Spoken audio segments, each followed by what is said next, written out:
حضرت موسیٰ علیہ السلام کے دور میں بارش بند ہوئی۔ لوگوں نے حضرت موسیٰ علیہ السلام سے گزارش کی کہ اللہ تعالیٰ کی حضور دعا کیجیے بارش برسے، اس لیے کہ بارش سے ہر چیز کی زندگی ہے۔ حضرت موسیٰ علیہ السلام نے سب لوگوں کو جمع کیا اور اللہ کے حضور سوال کیا۔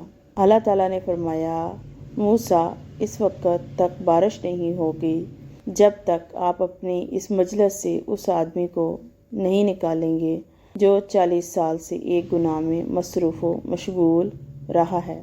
حضرت موسیٰ علیہ السلام نے اعلان کیا، 40 سالہ گناہ گار جب تک مجلس میں نہیں چھوڑے گا اس وقت تک بارش نہیں ہوگی۔ وہ بندہ سوچنے لگا، اگر اب میں اٹھتا ہوں تو لوگوں کی انگلیاں میری طرف اٹھیں گی اور 40 سالہ گناہ گار ہے۔ اللہ تعالیٰ نے سے دل ہی دل میں صلح کرا دیتا ہے اور توبہ کر دیتا ہے۔ یا اللہ، 40 سال تک آپ نے میرے گناہ پر پردہ ڈالا، آج بھی آپ میرے گناہ پر پردہ ڈال دیں گے۔ تھوڑی دیر گزر گئی، مجلس سے کوئی آدمی اٹھا نہیں، لیکن بارش شروع ہو گئی۔ حضرت موسیٰ علیہ السلام نے اللہ تعالیٰ سے عرض کی، یا اللہ، یہ کیا ماجرا ہے؟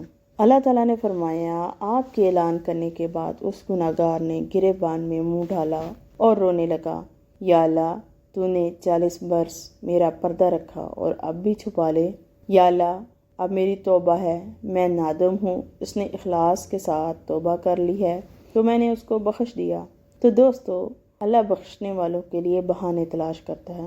تھوڑی سی توجہ کی ضرورت ہوتی ہے۔ اللہ ستار بھی ہے، غفار بھی ہے، لیکن اگر ہم متوجہ نہیں ہوں گے، یاد رکھیں اللہ قہار بھی ہے۔ اللہ کی رسی بڑی ڈھیلی ہوتی ہے، لیکن جب رسی کھینچ لے تو پھر چھوٹنا مشکل ہو جاتا ہے۔